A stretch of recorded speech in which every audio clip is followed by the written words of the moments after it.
السلام علیکم۔ حجت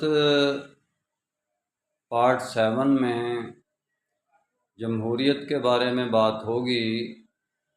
ہماری دینی سیاسی جماعتیں جمہوریت کو اسلام کی سیاست کہتی ہیں، کچھ تو نہیں کہتی، ویسے ہی جمہوریت میں حصہ لے رہے ہیں، لیکن جماعت اسلامی تو ڈنکے کی چوٹ پر کہتی ہے کہ جمہوریت اسلام کی سیاست ہے۔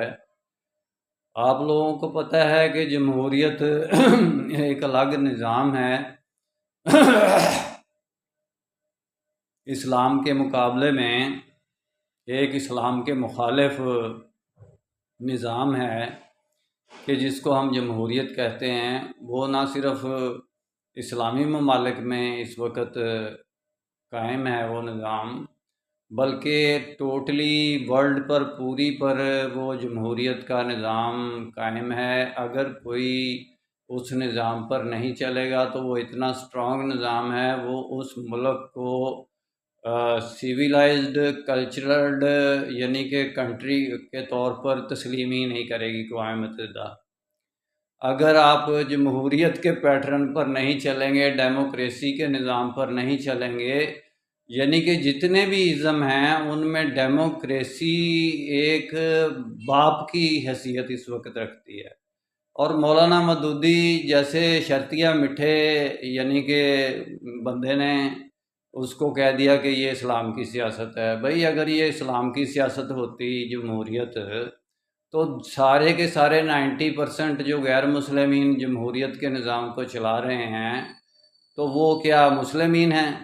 اگر وہ مسلمین نہیں ہیں تو اس کا مطلب ہے کہ یہ غیر اسلامی نظام ہے، اور ہر غیر اسلامی نظام کی یہ ضرورت ہے، ریڑھ کی ہڈی بن چکی ہے اور مجبوری بن چکی ہے پوری دنیا کی۔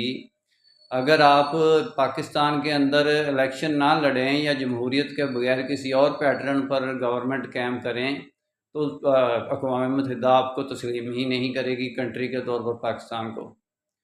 تو اس بات کو یعنی کہ لال بجکڑ مولانا مودودی نے کہا کہ یہ جمہوریت جو ہے یہ اسلام کی سیاست ہے۔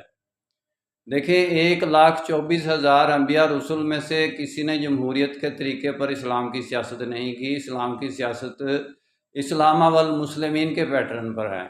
اسلام ایک نظام ہے اور مسلمین اس کو ماننے والے ہیں، افراد ہیں، اور ان کی بنیاد پر یعنی کہ اگر امام ہے تو امامہ والمسلمین کی بنیاد پر ہے، اگر اسلام تقسیم ہے تو اسلامہ والمسلمین کی بنیاد پر اسلام کی پولیٹکس ہے۔